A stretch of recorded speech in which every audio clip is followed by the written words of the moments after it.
if you think you can, you can. Atau ucapan lain, kalau di googling mungkin kita akan temukan siapa yang mengatakan ini. Dia mengatakan, what the mind of man can conceive and believe, it can achieve. Apapun yang otak manusia bisa pikirkan, maka manusia bisa mencapainya. Atau ucapan yang lain yang mengatakan, whether you think you can or you can't, you are right. Apakah kamu berpikir kamu bisa ataupun kamu tidak bisa, dua-duanya kamu benar. When you think you can, you are right. Ketika kamu berpikir kamu bisa, kamu benar. And when you think you can't, dan ketika kamu berpikir kamu tidak bisa, you have shut down the part of your brain can actually do it.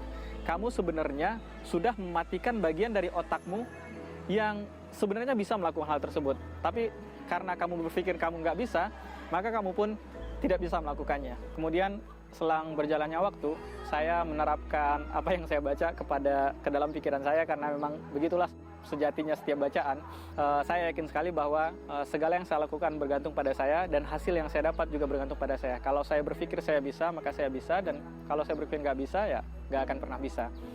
Namun ketika perjalanan dan pengalaman saya berlangsung, saya mendapati beberapa hal yang menjadi buah pikiran untuk saya. Di antaranya adalah saya mulai gugup dan mulai takut dengan apa yang saya lakukan. Saya takut ketika misalnya ada tanggung jawab yang harus saya emban, atau ada project yang harus saya running, dan saya jadi kepikiran bahwa hal ini mungkin tidak bisa saya lakukan. Saya takut bahwa semua yang akan terjadi di depan adalah hal-hal yang buruk, dan mungkin ini yang dalam psikologi disebut dengan overthinking. Saya berpikir apa-apa yang seharusnya tidak terjadi, atau minimal belum terjadi, tapi saya dari sekarang sudah mulai memikirkannya, dan saya mulai berpikir bahwa kok ada yang janggal dengan cara berpikir seperti ini. Ada sebuah hadis yang diriwayatkan oleh Abu Musa al-Ash'ari, bahwa Rasulullah SAW berkata kepada beliau, Ya Abdullah bin Qais, hal adulluka ala kanzin min kunuzil jannah.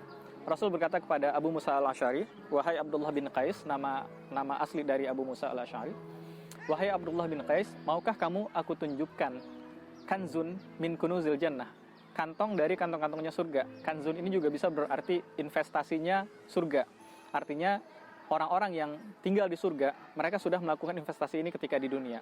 Dan Rasulullah SAW mengatakan sebuah kalimat yang ringkas, dan saya yakin kita semua sudah familiar dengan kalimat ini. Rasul mengatakan, la haula wa la quwwata illa billah. Tidak ada daya dan tidak ada upaya kecuali dengan Allah. Para ulama mengatakan bahwa la haula wa la quwwata ini memiliki perbedaan makna. La haula artinya adalah kita tidak mempunyai kekuatan, tidak mempunyai daya untuk menolak keburukan yang terjadi pada kita. Wa la quwwata, dan kita juga tidak mempunyai kekuatan, tidak mempunyai daya sama sekali untuk mengambil kebaikan yang datang kepada kita. Illa billah, kecuali dengan izin Allah. Sebenarnya manusia itu lemah. Kita semua lemah, kita nggak punya daya, nggak punya kekuatan apapun untuk bisa melakukan sesuatu. Ketika kita berhasil sekalipun, itu bukan karena usaha kita. Karena saat kita rajin sekalipun, itu pun bukan usaha kita. Kita rajin karena Allah memberikan kemudahan untuk kita untuk menjadi rajin. Dan kita berhasil menggapai sesuatu karena Allah juga memberikan semua hal-hal yang dibutuhkan untuk kita untuk mencapai tersebut. Maka mindset la haula wala quwwata illa billah ini mulai merubah cara berpikir saya dalam bekerja. Saya cenderung lebih tenang karena dalam bekerja itu saya tidak takut dengan apa yang akan terjadi di depan. Tugas saya adalah memaksimalkan proses atau ikhtiar yang harus saya lakukan.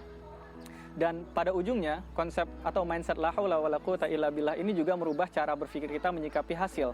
Ketika saya berhasil mencapai sesuatu, saya tahu sekali bahwa apa yang saya capai ini bukan karena kerja saya, tapi karena Allah memudahkan saya untuk mencapai hal tersebut.